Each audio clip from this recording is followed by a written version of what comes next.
Hi, I'm Cheryl Kagan, very proud to be the senator for Gaithersburg and Rockville. Welcome to this week's edition of Kibbitzing with Kagan, brief conversations with people I find fascinating.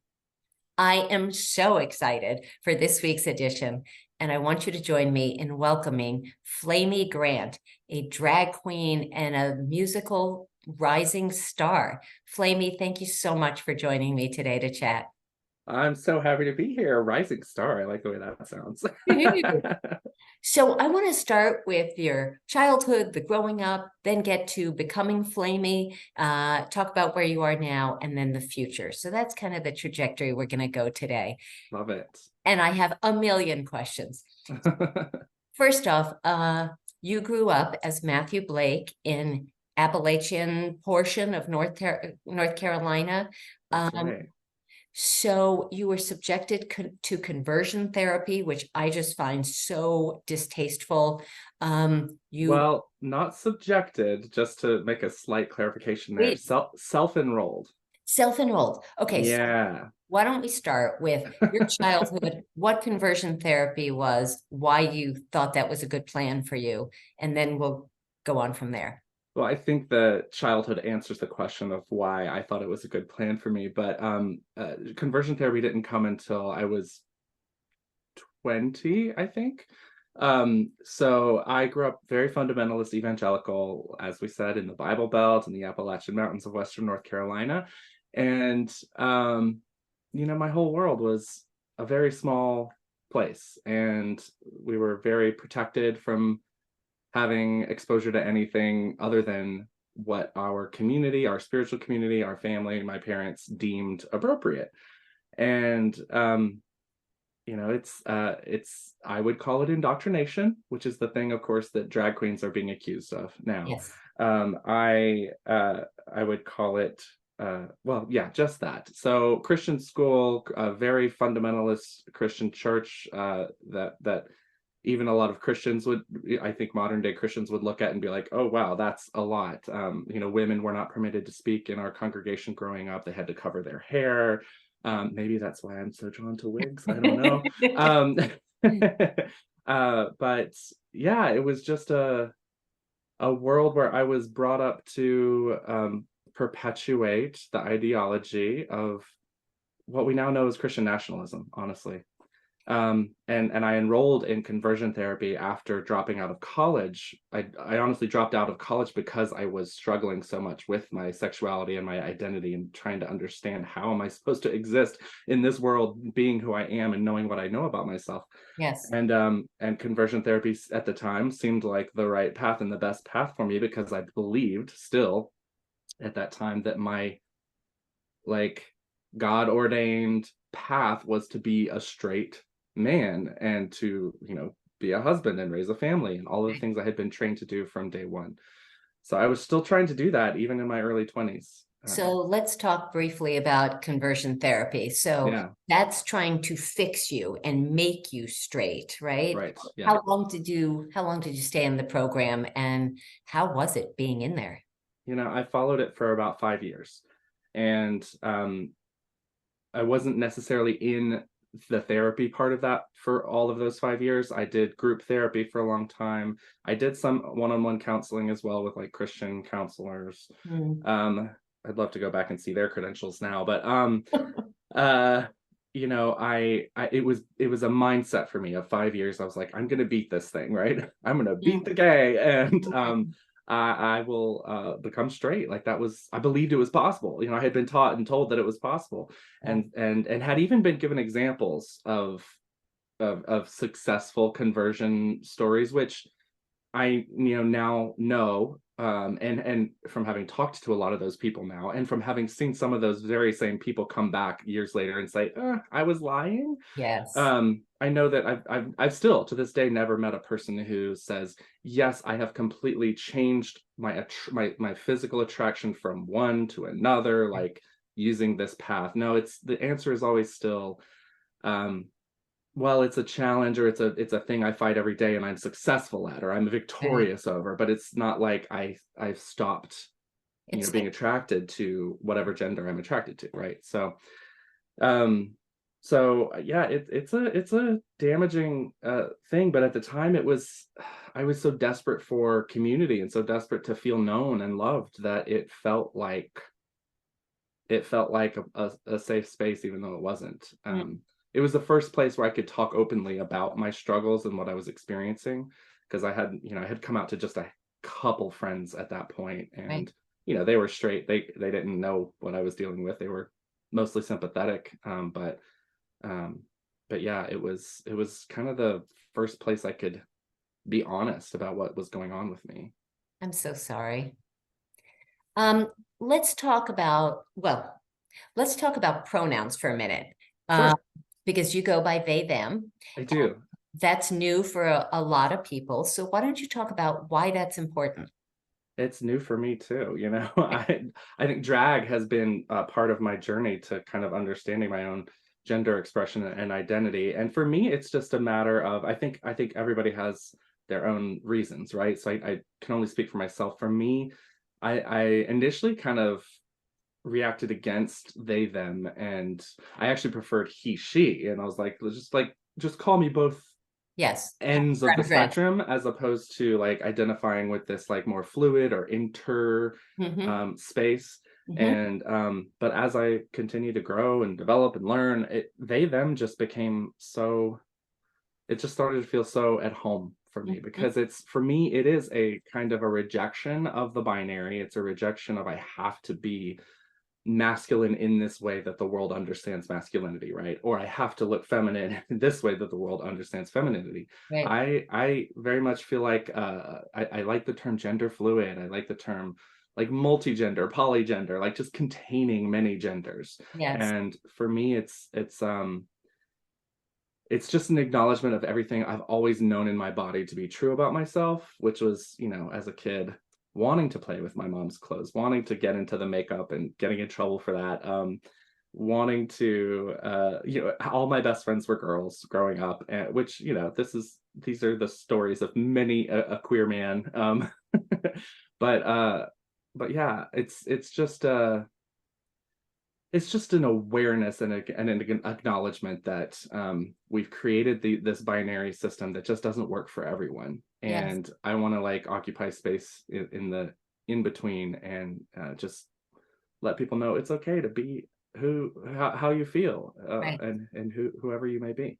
So I'm not going to ask a ton of political questions. We're going to get to some, but let me just ask you, does government acknowledge that? I mean, there's been a change.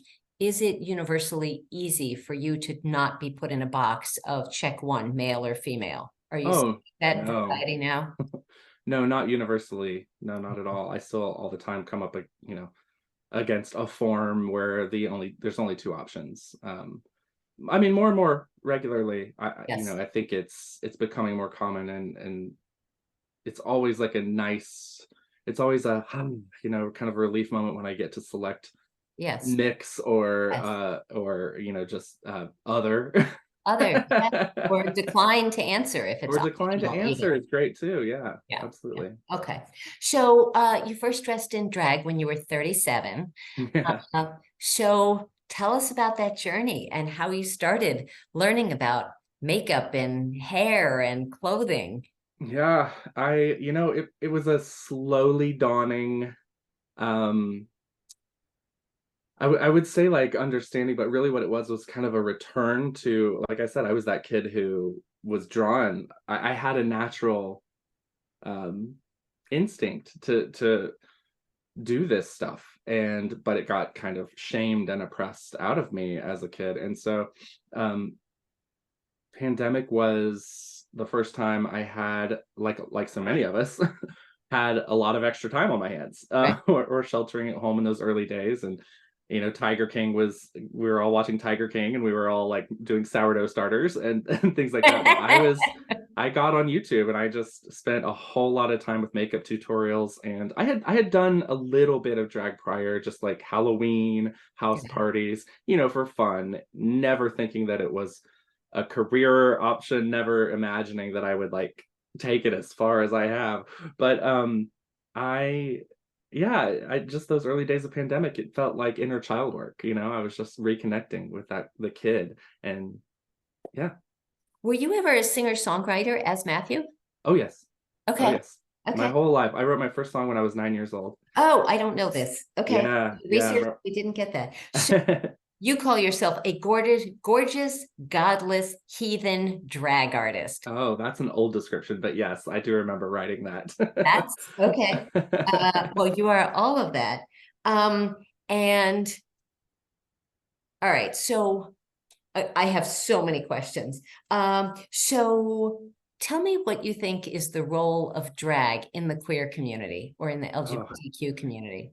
so many things. I I like to joke that, like straight people have their Marvel superheroes or their Yeah. DC comic superheroes or whatever, and queer folks, we have drag. Drag is our superhero. It's our superpower. It's the kind of extreme embodiment of these internal it's manifesting our internal on the external, right? It's um taking queerness and literally painting it and publicizing it and putting it out there and saying like, we're here. This is there's nothing wrong with this. Right. It's an empowering thing. It's a fun and entertaining thing. Obviously, I think the first rule of drag is be entertaining or you're Yes. get Yeah. out of here. Like nobody Right. nobody wants to watch somebody who's not fun or funny or in some way like bringing us giving we Captivating. say giving us life. You're slaying, you're working, all of that. But it is an activist role as well. It is simply by existing as a queer person, and especially as a very visibly queer person Yes. in this world, it's a default activist position. You can't Right. really escape it. Right. And so I think it's the best to run full force into it and embrace it and be the activist and be the person that your community needs. So I'm so curious how you chose your name. Flamy Grant is obviously a play on Amy Grant. Have you ever heard from her? Is she aware of you? And obviously, for people who may not know, I guess you could call her a Christian country star.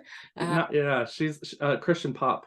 She's the Okay. queen of Christian pop. Yeah, so she um for started in the 70s, like when she was 16. I think she got her first record deal, so she's been around for a very long time. She actually just won the Kennedy Center honors last year, was honored at the White House.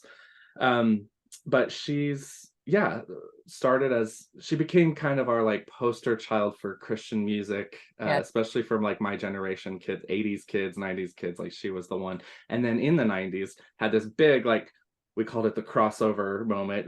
Flamey Amy Grant crossed over into secular pop, or that's how we would have described it, but just like like radio everybody listens to.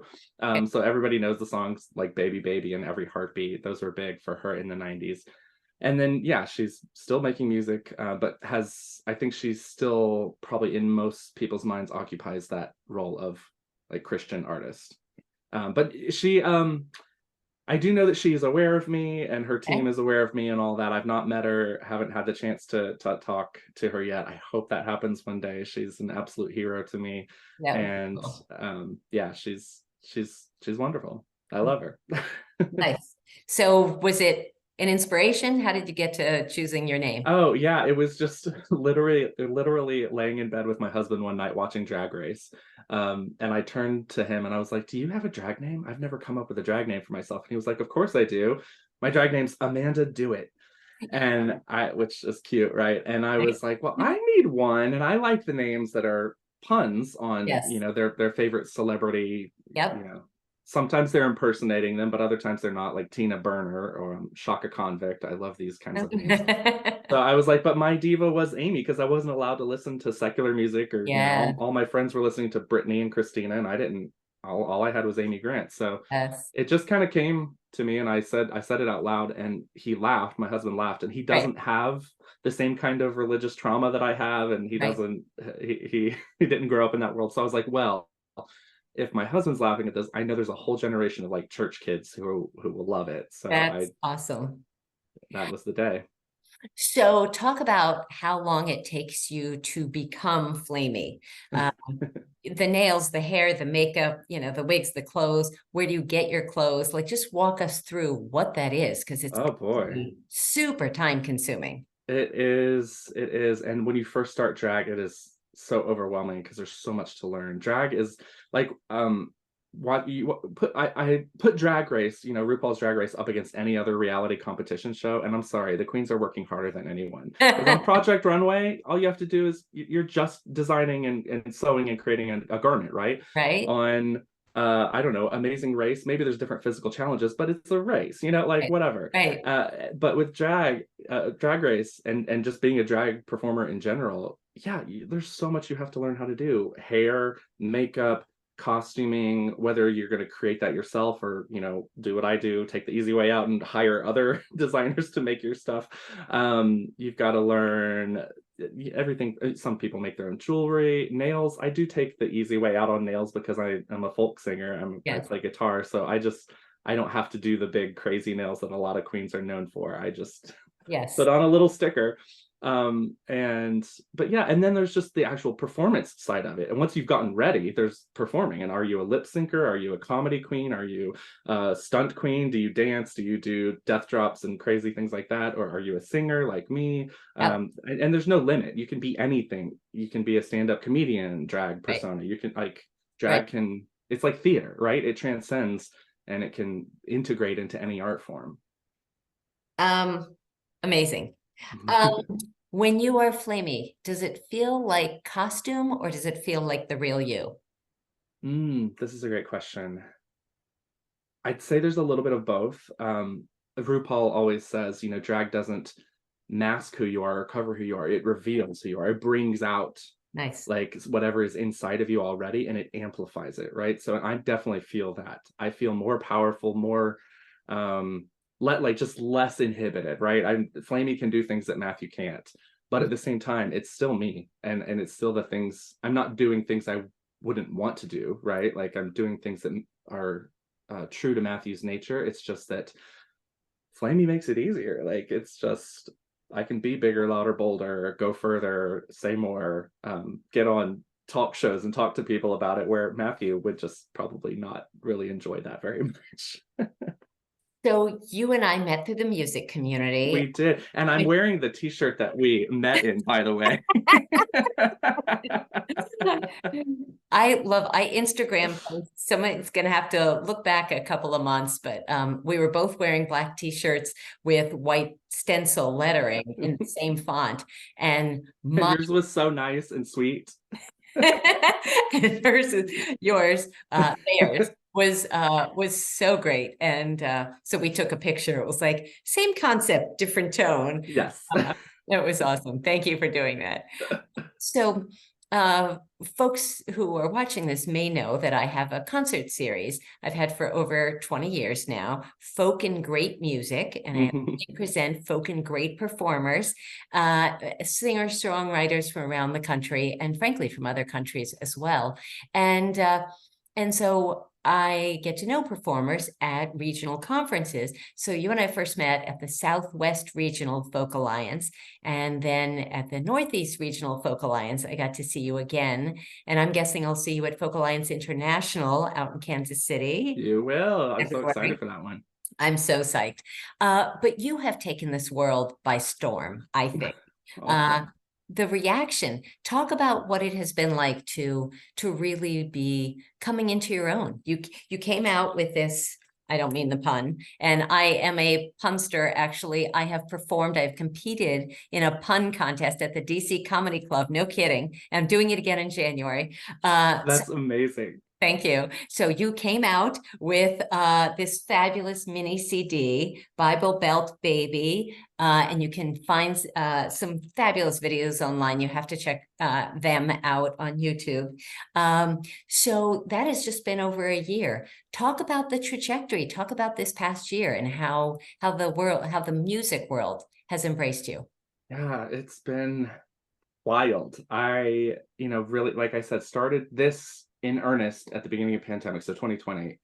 And by 21, I was like, maybe Flamey's got a record in her. Maybe I actually want to blend my love of songwriting and performing as a musician with this new love of drag and like create this whole new thing. And so yeah, we spent 2020, well, yeah, I guess yeah, by the end of 2021 I had decided that 2022 we record that record, and I put it out in October of last year.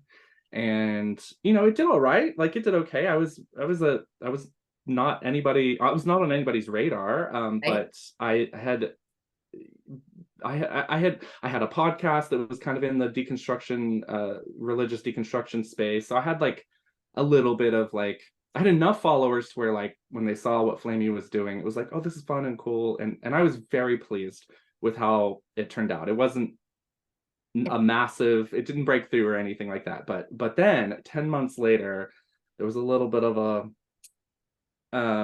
kerfuffle on Twitter that happened with a really conservative, he calls himself a MAGA worship leader, so he's very much associated with that Okay. space, that world. And he kind of came for me on Twitter, and I, being a drag queen, we're a very industrious people, and we so I took that to my TikTok, and I was like, hey y'all, what do you say we kind of like show this gentleman that there actually is, an audience for what I'm doing. There actually are there, people who appreciate what a drag queen has to say when it comes to spirituality.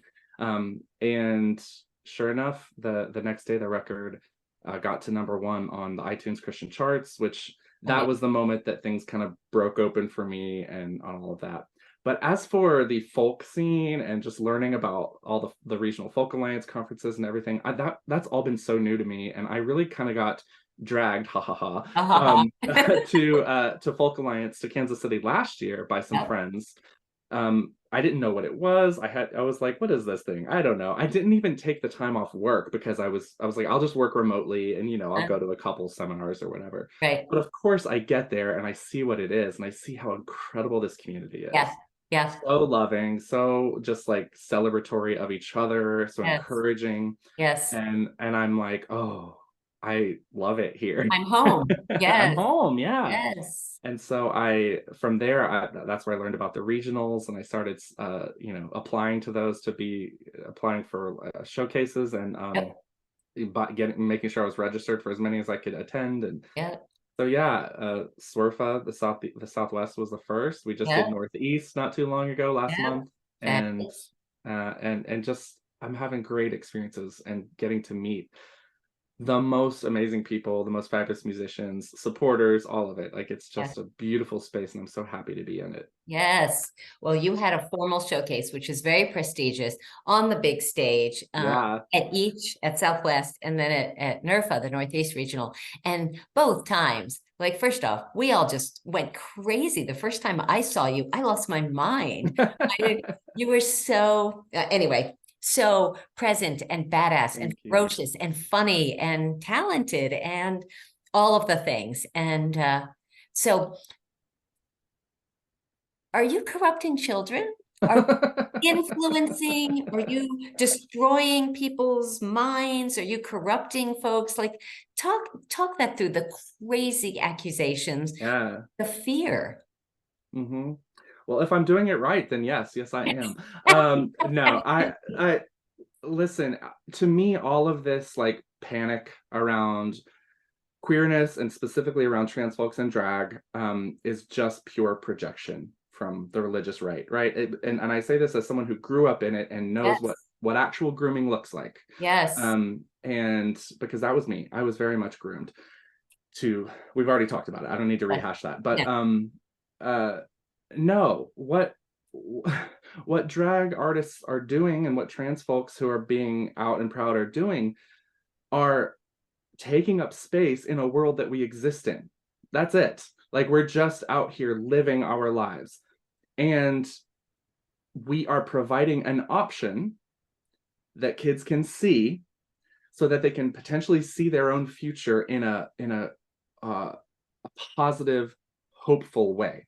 I didn't have that growing up. I didn't have anything to look at that said, hey, like, you're queer and it's going to be okay. Like yes, there's a life for you, there's a career for you, there is love for you, there is community, there is everything that we you know, crave as human beings, it's Yes. all available to you as a queer person. I had the opposite messaging. I had messaging that said, if you go this route, you're going to be miserable, you're going to be alone, you're going to be sick, you're going to be you Mm-hmm. know, it's life is your life's going to be terrible. Mm-hmm. And that's an untrue Right. it's not true. And And you're the so living demonstration of that. exactly. And that's all that is. Like what gets called grooming or indoctrination.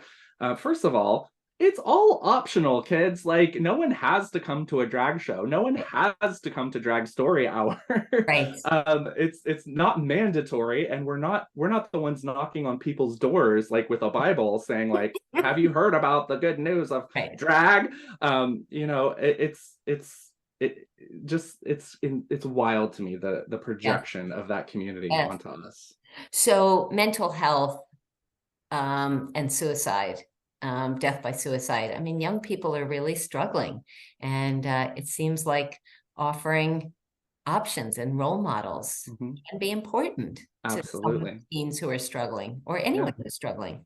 Yeah. I'm here by the grace of a handful of people who were in my life at the right times, Yeah. right? Otherwise I could have easily been that same statistic. I had a miserable time handling for years, miserable. And so yeah, it's very important to give that message of hope, because without it, we can't. If we can't envision our future, then all we can envision is, you know, Right. ending the present. Right. Deep breath on that one. Yeah. Talk about, do you have a relationship with your parents, your family? Have they come to see you? How is that going? So it's different for every family member. I've got some great relationships with some family members who have come to shows, and then some that are in progress. Mm. But I'm in my mom's house right now. We're actually living with her right now. While we just moved back home to North Carolina, Wow. so we're in my mom's house, and we're while we're looking for our own place. So she's, you know, opened up her place, and that's something that I don't know would have happened 10 years ago. So you know, Yes. my mom's she's on her own journey with everything, but Good for mom. it's yeah, it is. That's a, yeah.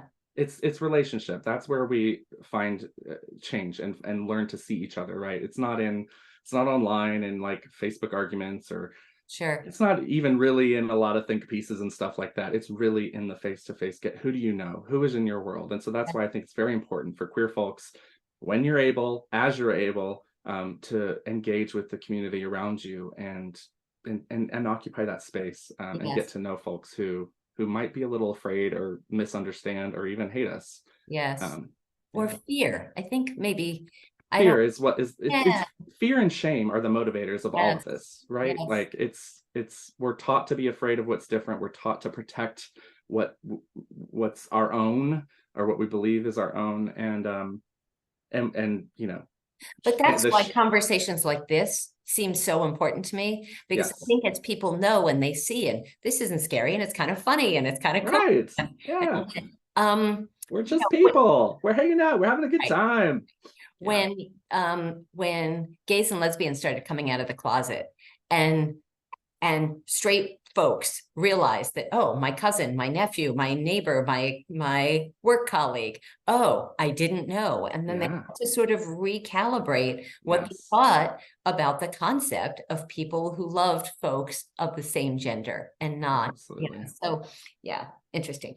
Talk about your relationship with the church. So you have been on a real journey with that, and yet you just announced that you've gotten a residency in a church, and you certainly perform in churches. I So do. love, hate, where are you? It's yeah, you know, it's a not love hate, but it's a cautious optimism, and it's a you know, I don't go to church myself anymore. I don't have a home church now, and Mhm. that's by design. I for the first 40 years of my life I did, and even a worship leader in churches for 22 years. Wow. And so my spirituality has evolved, and at the end of the day, I would say I'm a universalist with Christian tendencies, because that's what's in my bones, right? Like that's the Mhm. language I know, it's the culture I know. Mhm. Um, but uh, yeah, it's a it's important for me at this point because I'm kind of the only person doing what I'm doing right now.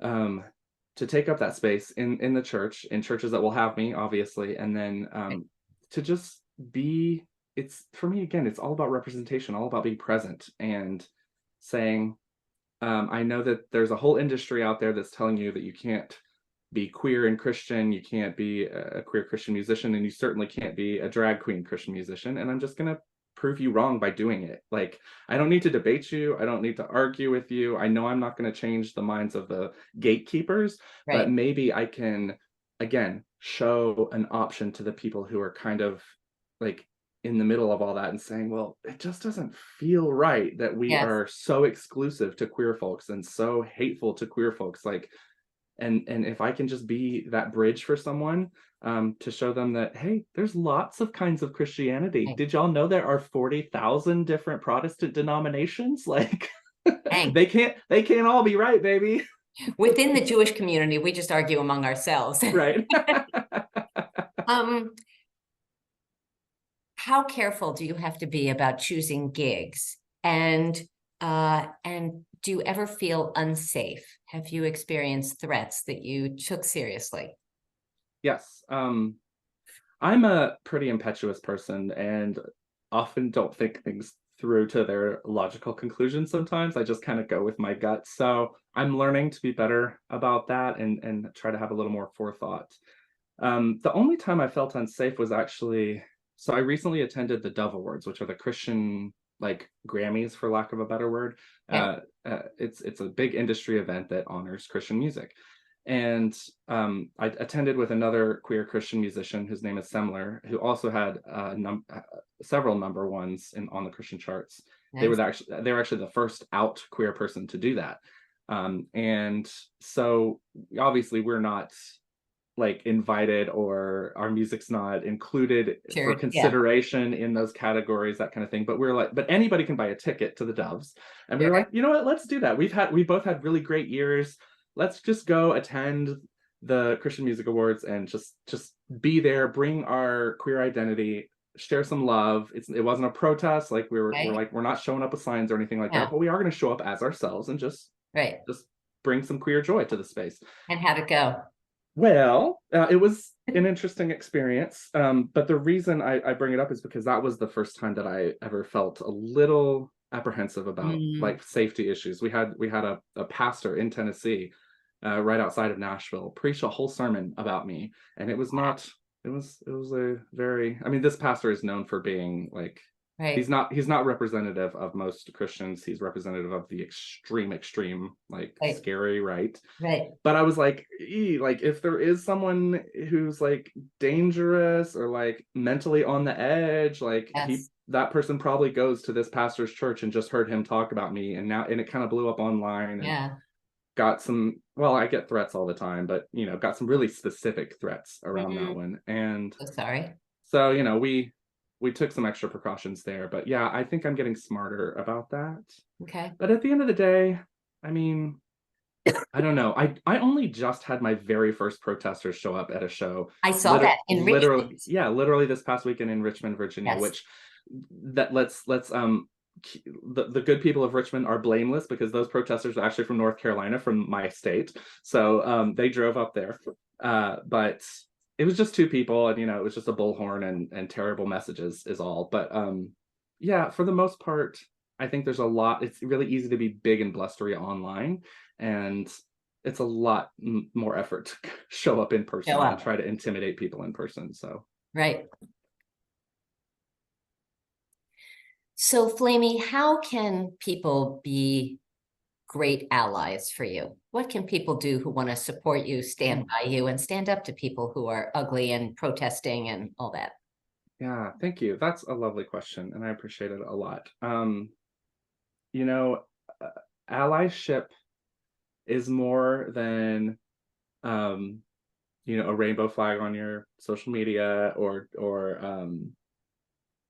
it's more than just saying that you love queer folks, or you're good, or you're cool with queer folks, or whatever. Like allyship right now in 2023 is showing up with us in the places where it matters, where our lives are at stake, where our livelihood is at stake. There are states that are trying to make it, I was about to say like make it hard to like work as a gay person or whatever, but like there was literally an incident in Murfreesboro, Tennessee, just now, like this past month, where the city enacted I don't know if it was a law or if you call it a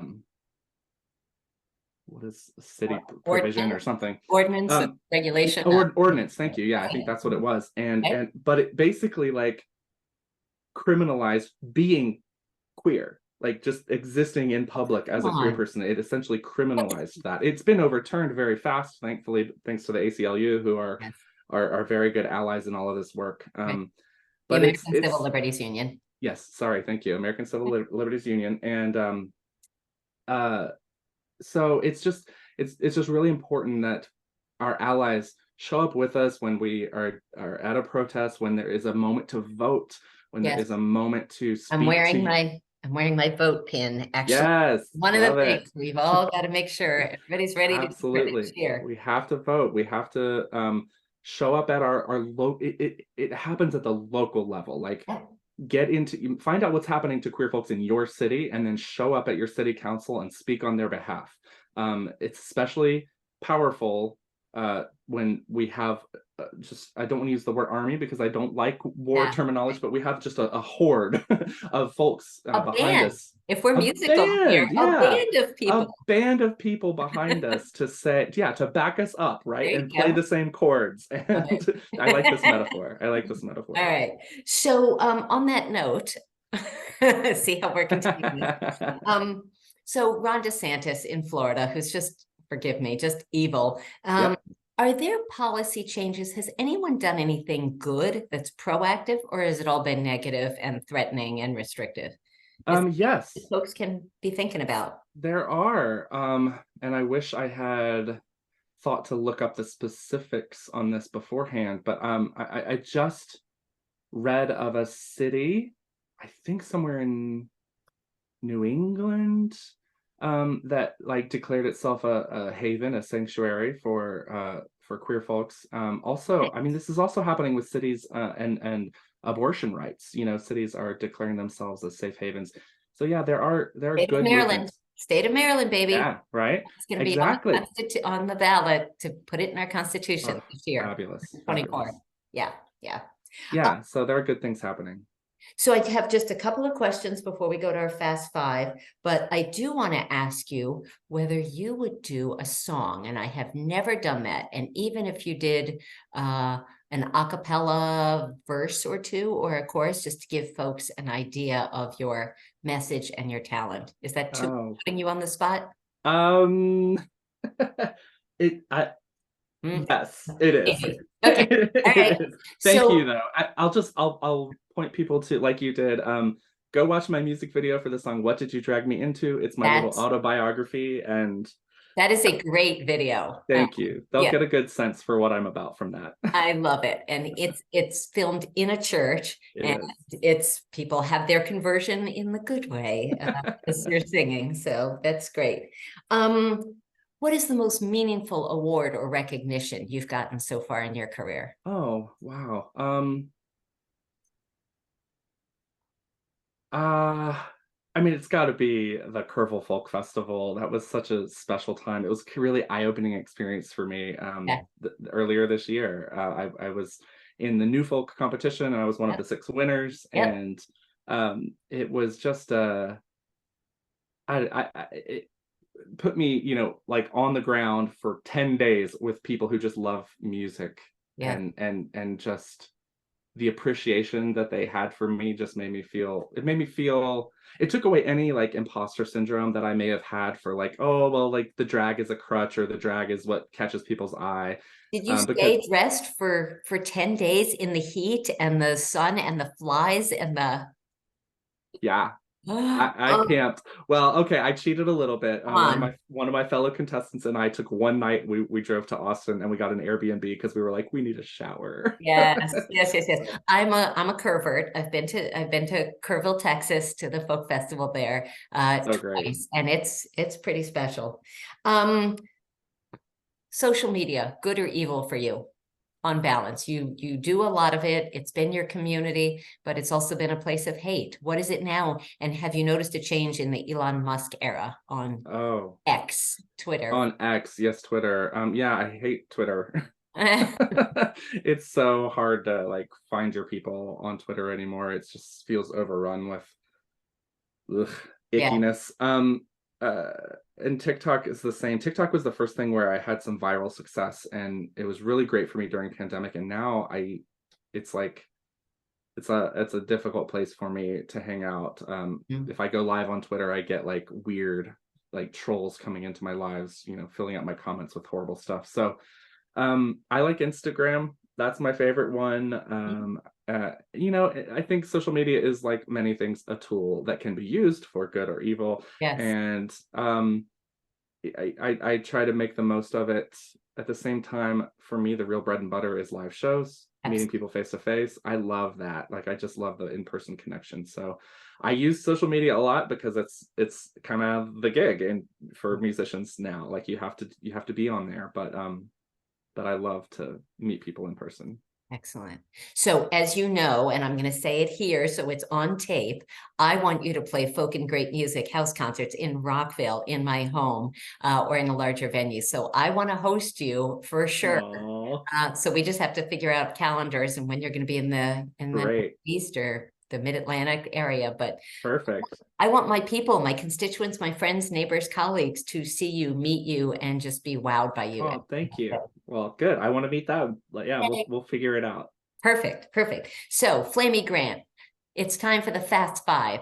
5 quick questions, 5 quick answers to let folks know something different about you. Okay. Question number one, who is an artist, a performer you most admire? Mm. Natalie Merchant. Okay. Question number two. I read many years ago that we each need an anthem, a song that lifts us up and inspires us when we're sort of in a down space. What is an anthem that does that for you? Oh, the song Undamned by Over the Rhine. Okay, I'll have to check it out. Okay. Question number three. How do you stay healthy mentally and physically Mm. in what you do with all the challenges? Not very well. That's the wrong answer. I know, right? I'm getting more back into yoga. I used to do a lot of yoga and I have not done it for a Wow. while, and it's such a helpful practice for me. So is meditation. It's another thing I kind of have let fall by the wayside this past year because things have been so crazy. These are things that really help ground me, so I'm getting back into those. Good. I did NERFA for the first time. I did yoga for the first time in several years at NERFA, actually. Oh, And nice. it was just a little pause of sanity and peace in the middle of a busy weekend. A wonderful practice. Question number four. What's the best advice you've ever gotten from a mentor? Ooh. This is really specific, but one of my favorite things is I work with another artist. His name is Derek Webb a lot, and he was a major selling Christian musician back in the day.